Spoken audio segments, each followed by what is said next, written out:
నిన్న మొన్న చాలా మంది పవన్ కళ్యాణ్ కి సీఎం ఇవ్వాలి, డిప్యూటీ సీఎం నారా లోకేష్ అంటున్నారు కదా అని చెప్పి హడావుడి చేశారు.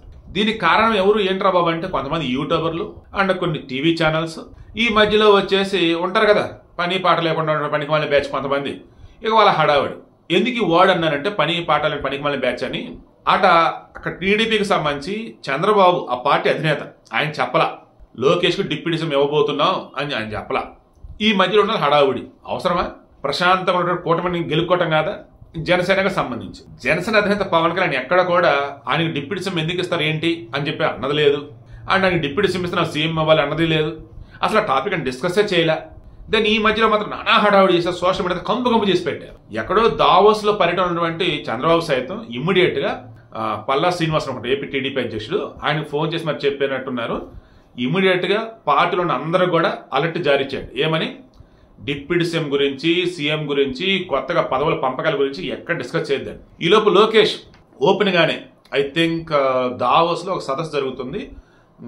ఫైనాన్షియల్ ఇష్యూస్ సంబంధించినటువంటి ఒక మనీ కంట్రోల్ సమ్మేద ఒక యూట్యూబ్ ఛానల్ కదా అఫీషియలే యాంకర్ అడుగున్నారు పెట్టుబడులు రిమైనింగ్ అని అడుగుతూ ఏంటి మరి డిప్యూటీ సీఎం కాబోతున్నారా మీరంటే, ఇప్పుడు నాకు ఇచ్చిన పనులు ఏవైతే ఉన్నాయో, నాకు ఇచ్చిన పోర్ట్ఫోలియోస్ మంత్రిత్వ శాఖలు ఏవైతే ఉన్నాయో వాటిల్లో తలమునకలై ఉన్నాను. నేను రాష్ట్రానికి పెట్టుబడులు ఎలా తీసుకురావాలి, రాష్ట్రాన్ని డెవలప్ చేయాలంటే నేను ఆలోచిస్తూ ఉన్నాను.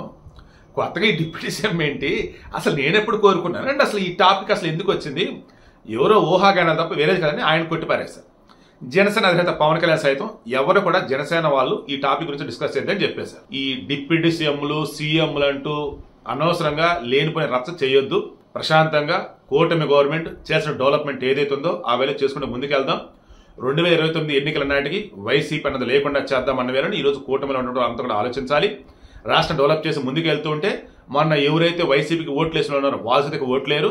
అండ్ అంతిమంగా మన జనసేన, టీడీపీ, బీజేపీ కలిసి మరలా గవర్నమెంట్ ఫామ్ చేయాలి, ఏపీని డెవలప్మెంట్ లో ముందుకు తీసుకెళ్లాలి. ఇక ఇప్పుడు వైసీపీ వాళ్ళు గాజు గ్లాస్ సింబల్కి సంబంధించి గతంలో మాట్లాడిన మాటలకు సంబంధించి ఏ సమాధానం చెప్తారంటారు కింద కామెంట్లో తెలియచేయండి. వాళ్ళు ఏమంటారు మీరు తెలియచేయండి. వాళ్ళు ఏమంటారు ఏంటో మన తర్వాత మాట్లాడుకుందాం.